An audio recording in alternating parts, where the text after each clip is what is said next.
Thanks for joining us as we make our way further across Kansas and into Missouri with stops at two presidential libraries of our 33rd and 34th presidents, Harry S. Truman and Dwight D. Eisenhower. Less than 3 hours separate their final resting places. They each had active roles near the end of World War II, Eisenhower as a 5-star general and Truman as the 33rd president. Also separating them are their political parties and views, though both were instrumental in helping defeat the opposition and putting an end to World War II. We'll first visit our 34th president, Dwight Eisenhower, also known as Ike. Exiting Interstate 70, we drive through Abilene, Kansas on Buckeye Avenue, passing many beautiful homes along this road that I'm sure were grand in their day, and then on through downtown.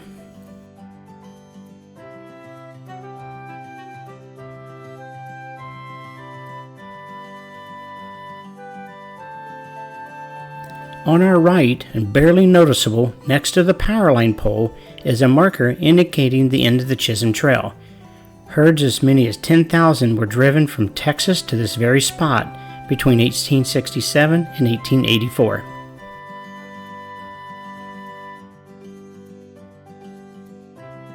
Turning left into the property, we see Eisenhower's final resting place in the chapel, which we'll visit later in this video.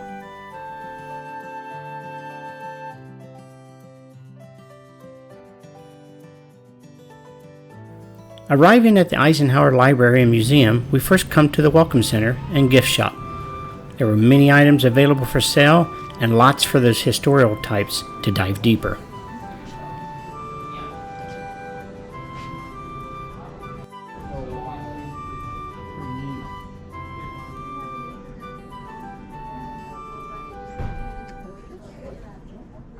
Leaving the gift shop and a few steps away is his childhood home. Dwight was born in Denison, Texas, but soon after his family would move to Abilene, Kansas. Tour of his childhood home is included in the admission costs that range from $20 for adults with discounts for seniors, military, children, and groups. There was no tour offered at the moment we came through, so we made our way to the museum.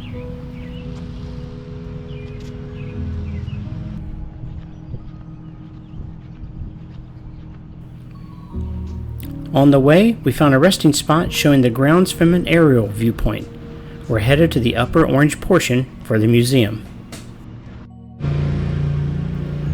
The museum has many exhibits and displays shown throughout, highlighting his childhood here in Abilene during his military career and 2 terms as president. Entering the foyer into the museum, we see on the walls a timeline of his life from boyhood in the home and through his military career and service as the 34th President of the United States.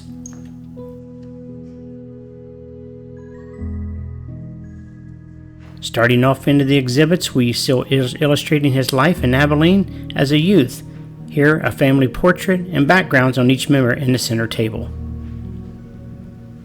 Eisenhower graduated from West Point in 1915. His class had a very high number of future generals, and Eisenhower himself rose to a 5-star general.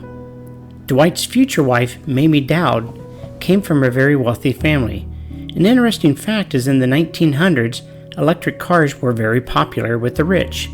The Dowds owned an early Detroit electric car we see here. His early military career, Dwight served in staff positions under General MacArthur and General Marshall, where he gained invaluable experiences that would serve him later. In these early years during World War I, Eisenhower never saw combat. Instead, his leadership and logistics was noteworthy and would give rise to his later appointments to higher ranks.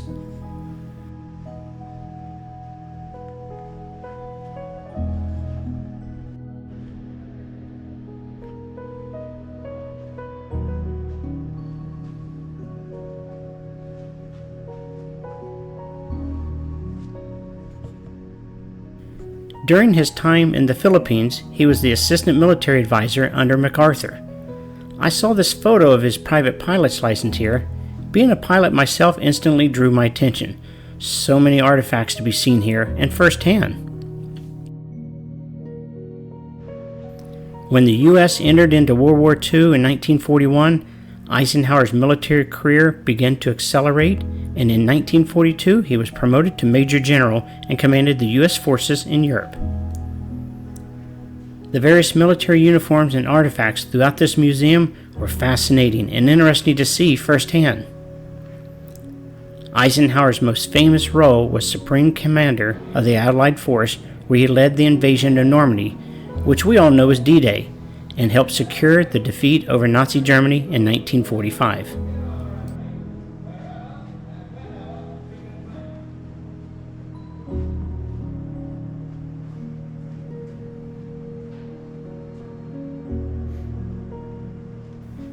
Displays continued throughout the museum, and they were very impressive. Soon after the invasion, Eisenhower was promoted to General of the Army, earning him his 5-star.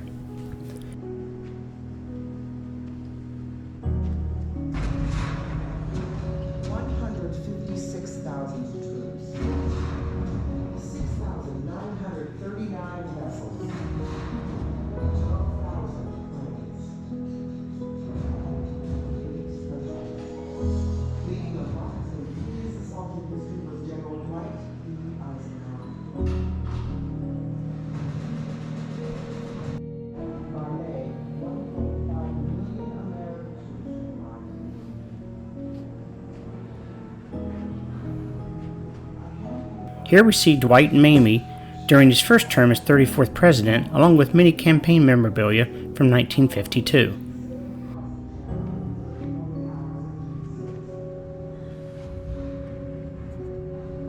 A photo outside their home in Gettysburg, Pennsylvania, where they would retire after his second term as president.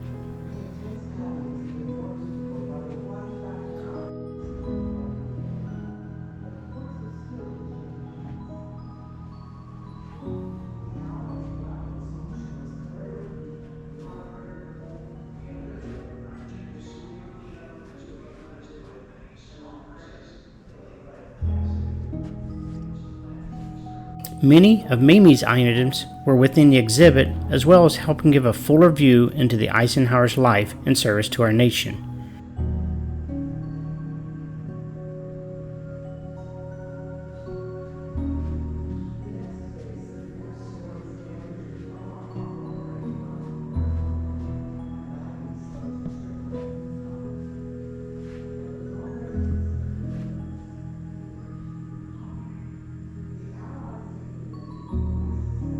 What a dinner this must have been. These family photos were interesting, as I presume they were having a cookout. Imagine the discussions surrounding those outings. With no budget or need, as the card reads, to remodel, instead Mamie took charge to enhance the historic collections for the White House that we enjoy today. Nuclear pressure and the Cold War and expansion on communism were on display here. During Eisenhower's time in office, the tensions between the West and Soviet Union brought about NATO, with 12 founding countries, with a collective defense principle: an attack on one is an attack on all. This display highlights the race to space had so much to digest and see.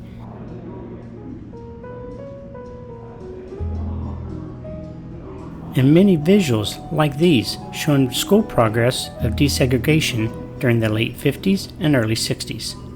Here's a display we can all relate to and see in play today, the nation's interstate system. You likely have seen this sign with Dwight's 5 stars from his Army days. Freeway numbers were odd for those running north to south and increased in number as they moved east, and numbered even for those running east to west, again increasing in number as they moved from south to north. One of the most famous presidential speeches we see on display here as Ike prepared to leave the White House in January of 1961. Eisenhower passed away on March 28, 1969. An aerial view of Eisenhower as he lay in state in the U.S. Capitol Rotunda. Stay with us as we'll visit his burial site shortly.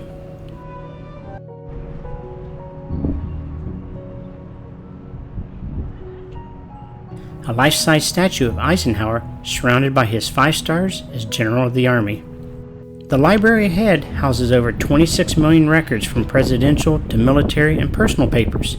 Researchers can access these and find extensive information on major events like the Cold War, the Korean War, civil rights, creation of the interstate system, and more. Included, I had read, are also plans during the D-Day invasion. If you're a history buff, this place should excite you. We walked through this exhibit surrounding women's rights.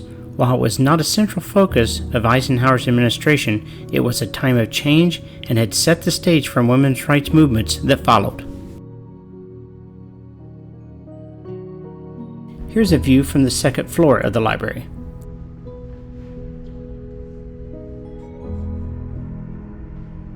Our last stop will be Dwight and Mamie's final resting place, along with their son, Dow Dwight.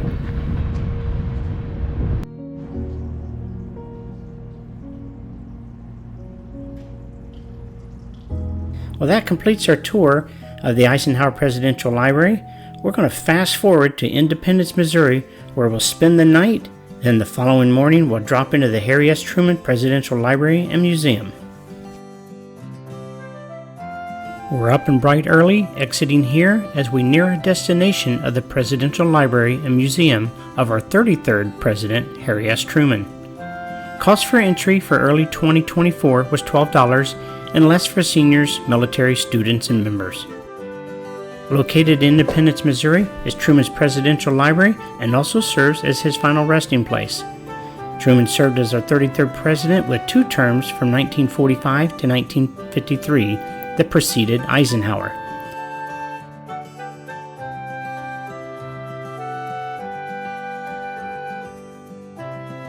This entry feels very presidential, with the seal adorned over the entryway. A statue of Harry outside greets us. We'll have a photo op with him later.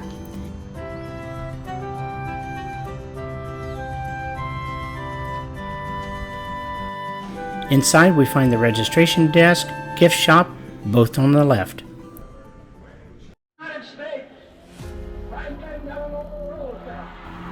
His life starts early with the visual family tree. I love these, similar to what I use with Ancestry.com.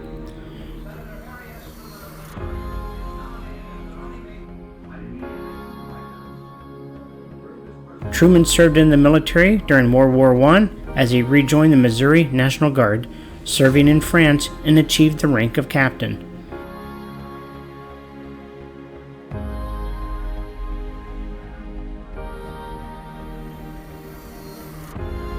A courtship with Beth Wallace after high school, and mostly through the mail, they were married in 1919. Beth, being very private, burned most of her letters. However, Harry kept them, and we have many of them on display to see and enjoy here.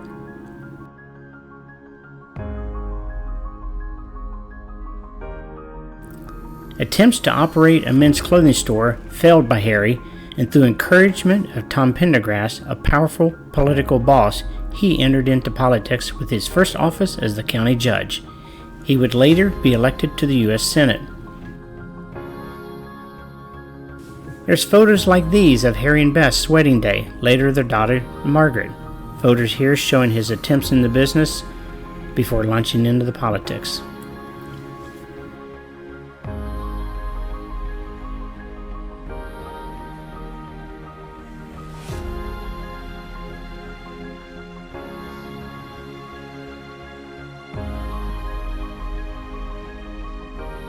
On April the 12th, 1945, President Roosevelt had passed. The following day, Harry Truman was sworn into office as the 33rd president and still in a very active World War II. Through this exhibit, if you take time to read the first 4 months of Truman's presidency, there were some heavy decisions to be made with little information shared to him by Roosevelt to lean on that led up to the dropping of the atomic bomb on Japan. The bombs were dropped on August the 6th and again on August the 9th, with Japan's surrender on August the 15th that ended the war.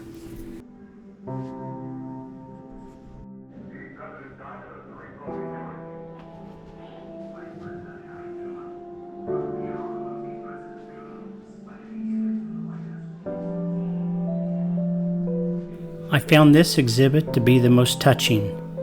This young lady was a survivor of the atomic bombs at only 2 years old, hospitalized at age 11 as a result of radiation exposure.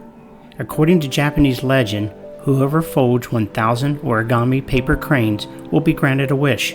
Her wish? She simply wished for peace.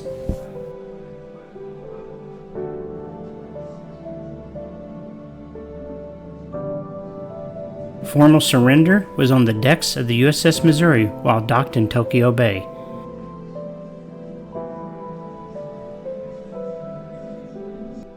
I was fortunate enough to stand on this vessel in the exact same spot where the surrenders occurred years later, where it was docked in Pearl Harbor, among other exhibits.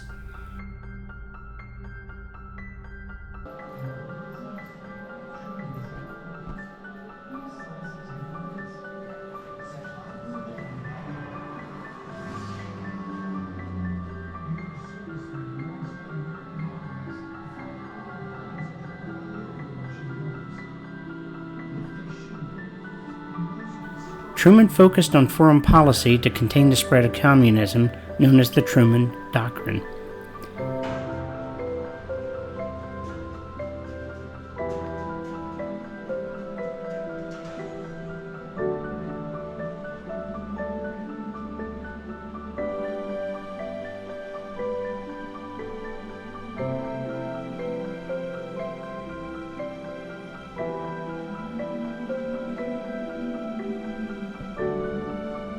During the Cold War, he also recognized the new state of Israel by placing American support behind this new state.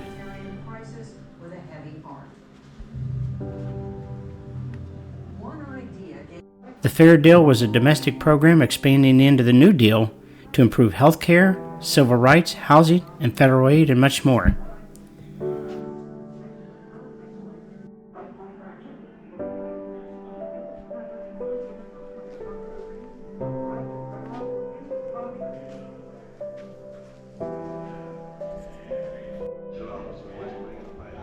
At the museum, we walked through a recreated Oval Office as it would have been in Truman's presidency.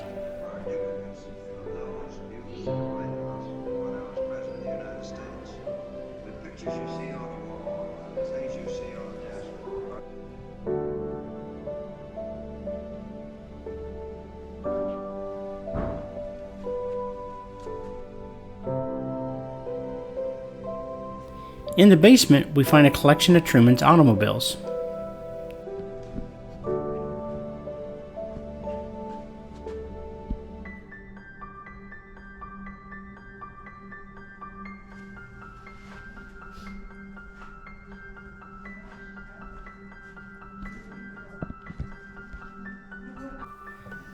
Also in the basement, in a time for reflection, are photos of the landscape in the two cities that were bombed during World War II, highlighting the charred remains and trees and vegetation.